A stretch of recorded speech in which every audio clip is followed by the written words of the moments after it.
Satyanarayan park में सरकार के जन विरोधी नीति के खिलाफ एक सभा का आयोजन किया गया था। इस सभा में एमएलए विवेक गुप्ता ने अपनी बातें रखी। इसके अलावा दूसरे लीडरान ने भी क्या कुछ कहा, आइए हम सुनते हैं। ये सभा इसलिए किया गया था कि यहाँ पे हमारा एक बिहारी किसान कुछ दिन पहले बैठे थे सब चौक पे चौपाल पे। बीजेपी ने एक मीटिंग की थी और बहुत कुछ बंगाल गवर्नमेंट के बारे में कहा था। आज विवेक गुप्ता ने इस बारे में खुलकर तो एक बोला, अरे निशाना बनाया बीजेपी को और क्या कहा, ये सुनते हम लोग का जो आय है वो दुगना कर देगा। बोला आय का तो पता नहीं, हाय जरूर दुगना कर दिया हम लोग का। दूसरा, one nation one election. Manik तल्ला में इलेक्शन के खिलाफ केस कौन करके रखा है? बीजेपी। हावड़ा में 4 साल से इलेक्शन कौन नहीं होने दे रहा है? बीजेपी। पता नहीं ये कैसा बीजेपी है, यहाँ इलेक्शन नहीं होने देता, वहां इलेक्शन ही इलेक्शन चाहिए। मैं ज्यादा कुछ नहीं कहना चाहता हूं, मगर सत्यनारायण पार्क के सामने खड़ा हूं। मैं सत्यनारायण पार्क के सारे व्यापारी भाइयों को बहुत बहुत धन्यवाद देना चाहता हूं कि एक ऐतिहासिक फैसला कई सालों की तकलीफ के बाद कॉर्पोरेशन ने उनका डायरेक्ट लीज कर दिया है और अब वो प्रोसेस चालू हो गया है। अब वो लोग अपने दुकान के खुद मालिक रहेंगे और अपने तरीके से चला सकेंगे। दादा के आशीर्वाद से हमको जब दरकार पड़ी, दादा से हमने मेयर साहब से कहा था, सबके उनसे वो करके ये हुआ, तो उनको आप लोगों को बहुत बहुत बधाई। यहाँ जितने भी हमारे मजदूर भाई काम करते हैं जो आज आए हैं, उनको भी बहुत बहुत धन्यवाद, बहुत बहुत शुभकामनाएं। आपके लिए मैं एक ही चीज कहना चाहता हूँ, अगर आज तक आपने अपना आधार कार्ड बिहार का, यूपी का रख रखा है, तब समय आ गया है अपना आधार कार्ड बदल लीजिए। जो यहाँ मिलेगा वो कहीं नहीं मिलेगा। द्वारे सरकार के कैंप में जाइएगा, हाथ के हाथ स्वास्थ्य साथी से लेकर 35 स्कीमों का पंजीकरण एक साथ हो रहा है। यहाँ आज कई काउंसलर बैठे हुए हैं जो अपने अपने एरिया में आज वो स्कीम दिखा रहे थे। कोई हमको पूछ रहा था कि मोदी जी को क्या हम लोगों की तकलीफ नहीं दिखती है? हम बोले चांद पे बैठे बैठे धरती दिख रहा है, वही बहुत बड़ा चीज है, हम लोगों की तकलीफ कहां से दिखती? भाई और बहनों, बातें जितनी बहुत सारी बातें यहाँ कही जा चुकी है, मूल मुद्दा मैं साथ बताना चाहता हूँ। 22 number ward, 23 number ward, 42 number ward, आज 3, बाकी सब वार्ड को भी मैं 25 नंबर है, 41 और भी वार्ड है, मगर ये 3 वार्ड में बीजेपी अपना बपौती समझता था, या अपना एकदम आधिपत्य समझता था। इस बार आप लोगों के आशीर्वाद से 42 नंबर का किला हम लोगों ने ढाया है। आप लोगों ने महेश भाई को आशीर्वाद दिया और हम लोगों को एक मौका दिया, और अब आप देखेंगे कि 42 की दिशा सूरत सब बदलेगी।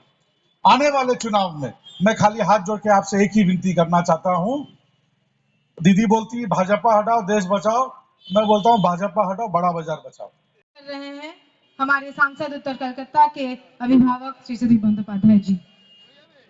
आप सभी को मेरा नमस्कार। आज सत्यनारायण पार्क के सन्निकट जोड़ा साको विधानसभा क्षेत्र के जो अभिभावक, यहाँ के माननीय विधायक विवेक गुप्ता जी के नेतृत्व में आज का ये जो सभा हो रहा है, केंद्र सरकार के जो लगातार जुमले, उनका भ्रष्टाचार, झूठ, सबको मद्देनजर रखते हुए, और सबसे बड़ी बात है देश के आवाम के ऊपर जो अत्याचार चल रहा है, और उसके साथ साथ खास तौर से बंगाल के ऊपर जो लगातार अत्याचार सरकार की आज का ये सभा कोई काउंटर सभा है। मुझे लगता है कि हमारे सारे सीनियर्स जानते थे कि आज धूपगुड़ी में क्या फल होने वाला है। ये विजय उत्सव है, ये धूपगुड़ी का विजय उत्सव है, जहां पे बीजेपी को हटा के तृणमूल ने अपना झंडा उड़ाया है।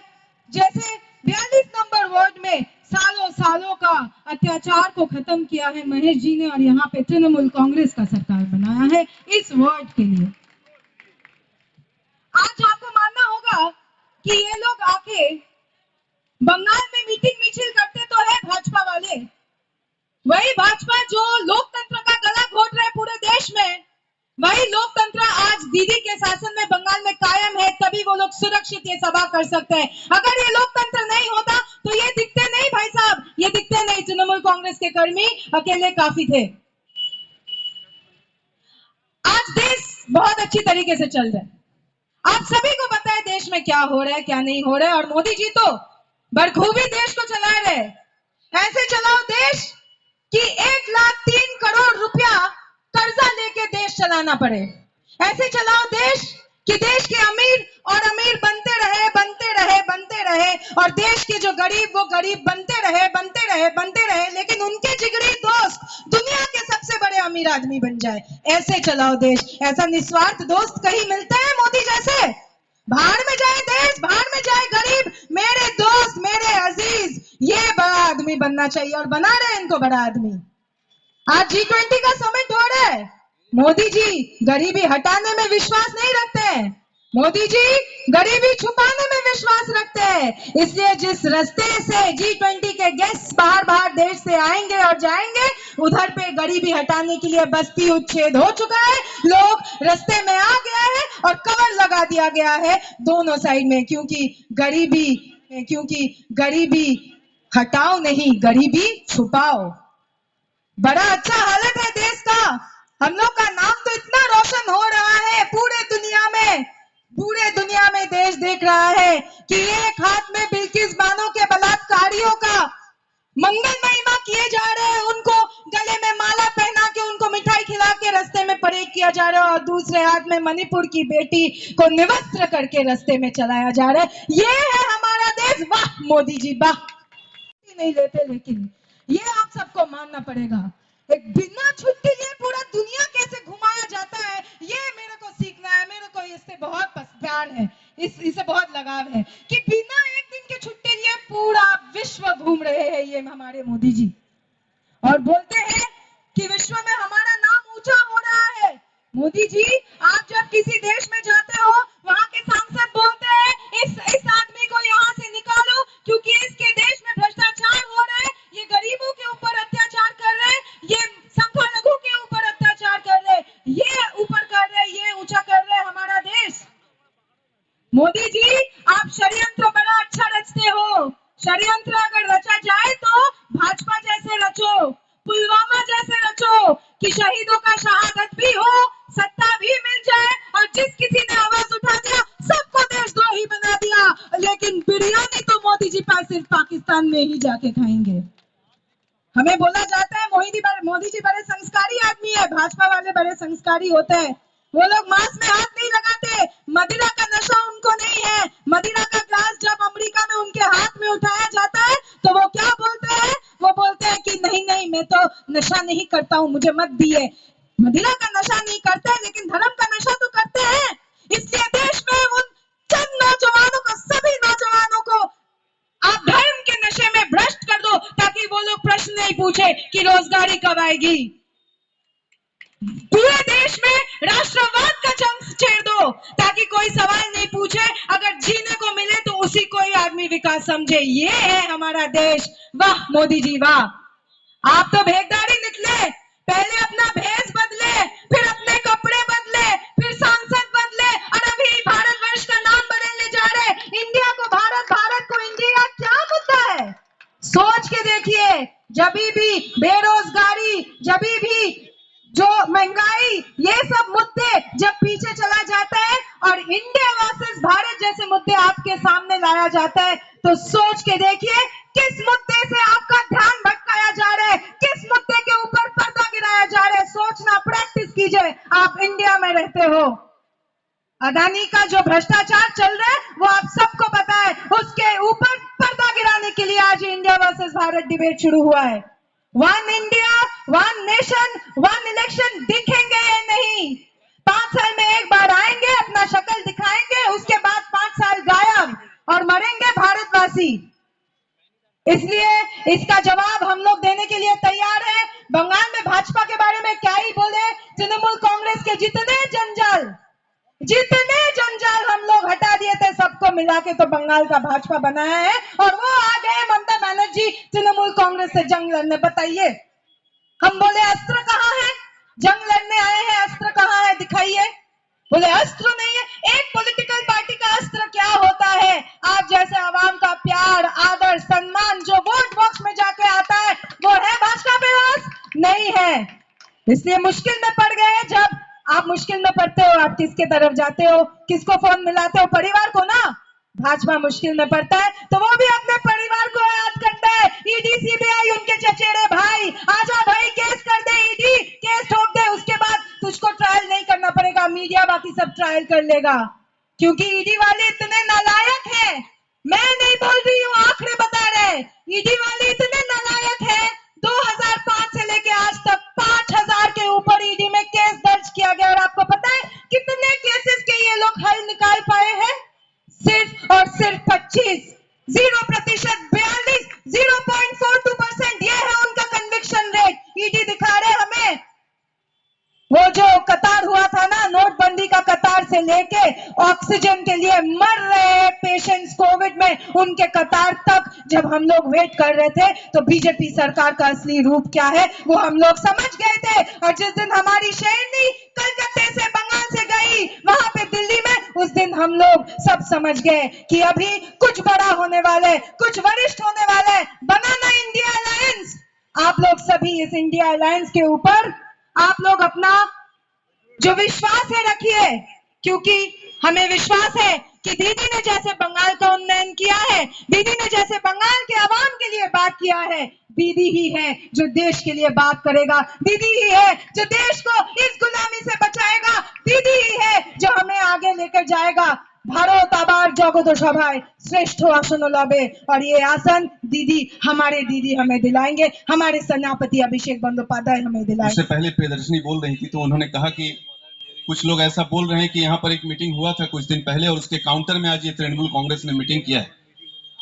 मगर ये सटीक बात प्रियदर्शनी ने यह भी कहा कि आज धूपगुड़ी में भाजपा से छीनी हुई सीट आज जब तृणमूल कांग्रेस ने जीती, चाहे जितने भी अंतर से जीती हो, उसका एक ये जलसा भी है, उसका एक आनंद उत्सव करने के लिए हम लोग यहाँ उपस्थित हुए हैं। और एक विचित्र तरह का समय चल रहा है अभी देश के अंदर में, जब देश के नाम को बदलने की एक कवायद चल रही है, वन नेशन वन इलेक्शन करने थोपने की एक कवायद चल रही है। विधानसभा के अंदर में कल जब किस दिन पश्चिम बंगाल का स्थापना दिवस मनाया जाएगा, वेस्ट बंगाल डे, जिसको लेकर के ममता बनर्जी ने, हमारी मुख्यमंत्री ने नवान्न के सभागार में सभी समुदाय के लोगों को वहां पर बुला करके उनसे राय लिया, कौन सा हमारा बंगाल का बांग्ला संगीत होगा इसके ऊपर राय ली गई। तो वहां सर्वसम्मति से सभी लोगों ने पहला बैसाख को, क्योंकि हम जब पहला बैसाख को, चाहे वो बंगाली हो या बंगाल में रहने वाला कोई भी व्यक्ति जब किसी को फोन करता है या मिलता है तो उसे बोलता है दादा शुभ पहला, यानी आज बंगाल का पहला दिन है। तो यदि हम बंगाल के पहला बैसाख को बंगाल दिवस मनाएं, उस समय जब ये चर्चा चल रही थी विधानसभा के अंदर में, तो श्यामा प्रसाद मुखर्जी की तस्वीर का कपड़ा कुर्ता पहन करके और सारे भाजपा के जो नेता थे वहां पर इस चीज का विरोध कर रहे थे। मैंने कुछ दिन पहले सुदीप दा की एक बात को सुना था और उससे आज मैं जब वो वीडियो देख रहा था तो वो बात मेरे दिमाग में आ गई, क्योंकि सुदीप दा ने कहा था कि ये जो भारतीय जनता पार्टी के लोग हैं, ये जो भारतीय जनता पार्टी के नेता हैं, चाहे वो शुभेंदु अधिकारी हो या दूसरे जो भी लोग हैं, यहाँ केंद्र में भी कई मंत्री हैं पश्चिम बंगाल से, ये लोग, सुदीप दा ने कहा था कि ये तृणमूल कांग्रेस के दुश्मन नहीं है, ये बंगाल के दुश्मन है, बंगालियों के दुश्मन है, बंगाल में रहने वाले हर एक व्यक्ति के दुश्मन है। क्योंकि जब 100 दिन के रोजगार के पैसा लाने की बात होती है, बंगाल से तृणमूल कांग्रेस के सांसद जब जाकर दिल्ली में धरना देते हैं, जब अभिषेक बनर्जी उस पैसे को लेने के लिए दिल्ली में धरना करने की बात करते हैं तो पुलिस उस धरना को करने का परमिशन नहीं देती है। और जब सांसद यहाँ के धरना देते हैं तो इस बात के ऊपर कोई भी दलील वहां लोकसभा के अंदर में या प्रधानमंत्री के ऑफिस से नहीं दिया जाता है। और इस पैसे को लाने की यदि कोशिश बंगाल के वो भाजपा के नेता नहीं कर रहे हैं, इसका मतलब एक पार्षद होने के नाते मैं ये आप सबको कहता हूं कि हमारे भी वार्ड के अंदर में या जितने भी वार्डों के अंदर में जो 100 दिन के कर्मी काम कर रहे हैं, उनका 3-3 महीने 4-4 महीना के बाद सैलरी आता है, जो सैलरी केंद्र सरकार के माध्यम से आनी चाहिए। यदि वो 3-3 महीने के बाद वो सैलरी आ रहा है तो इसके लिए जिम्मेदार बॉबी हाकिम, ममता बनर्जी या सुदीप बंदोपाध्याय या दूसरा कोई पार्षद नहीं, बल्कि सीधे तौर पर यदि कोई इसके लिए जिम्मेदार है तो नरेंद्र मोदी, दूसरा कोई व्यक्ति इसके लिए जिम्मेदार नहीं है। और इस बात की यदि मांग भारतीय जनता पार्टी के सांसद और नेता नहीं करते हैं तो वो बंगाल के साथ धोखा कर रहे हैं, बंगाल के साथ में वो गद्दारी कर रहे हैं। आपको इंडिया से चिढ़ हो गई क्योंकि इंडिया एक गठबंधन बना और लगा कि अब ये गठबंधन भारी पड़ा 2024 में, तो इंडिया नाम बदलकर इंडिया, भारत, हिंदुस्तान, हम कुछ भी कहें, हमारे दिल के अंदर बसता है भारत, हमारे दिल के अंदर बसता है हिंदुस्तान। यदि आप उसका नाम बदल देंगे सरकारी तौर पर, तो क्या लोग बाहर में इंडिया कहना बंद कर देंगे? बहुत लोगों को मेरे नाम से चिढ़ है। बड़ा बाजार में कुछ लोग हैं तो मेरे पीछे पीछे बोलते हैं दूध वाला। अरे तो मैं दूध वाला हूं, बोलने से तो राजेश सिन्हा की पहचान नहीं बदलती है। तो यदि आप इंडिया को भारत करें या हिंदुस्तान करें, तो इंडिया की जो पहचान विश्व के स्तर पर है, इंडिया की जो पहचान लोगों के दिलों में है, वो पहचान कभी भी आप बदल नहीं सकते हैं। आप चाहे वन नेशन वन इलेक्शन करवा दीजिए, 4-5 राज्यों में चुनाव है, उस चुनाव का सिरदर्द उनके माथे पर बोल रहा है। जानते हैं कि अब वहां पर हमारी सत्ता पलट जाएगी, जहां जिस मध्य प्रदेश के अंदर में ज्योतिरादित्य सिंधिया को खरीद करके और उनके माध्यम से वहां के सारे विधायकों की खरीद फरोख्त करके और वहां सरकार बनाई इन लोगों ने। अब लग रहा है कि वापस वो सरकार जाने वाली है, हरियाणा में, राजस्थान में, छत्तीसगढ़ में। तो ये वन नेशन वन इलेक्शन की बात अभी 2024 के पहले आनी शुरू हो गई, क्योंकि और 1 साल तक टानेंगे इस बात को। और जिस तरह से हावड़ा का चुनाव ये लोग नहीं करवा रहे हैं, मानिकतल्ला का चुनाव नहीं करवा रहे हैं, उसी तरह से ये के देश में भी लोकसभा का चुनाव नहीं करवाने की एक साजिश है। कुछ दिनों तक खुद इंटरिम प्रधानमंत्री बने रहेंगे और पूरे देश में एक साथ चुनाव करवाएंगे ये लोग। और उससे ये लगता है इनको कि ये वापस से जीत करके प्रचंड बहुमत के साथ फिर प्रधानमंत्री बन जाएंगे।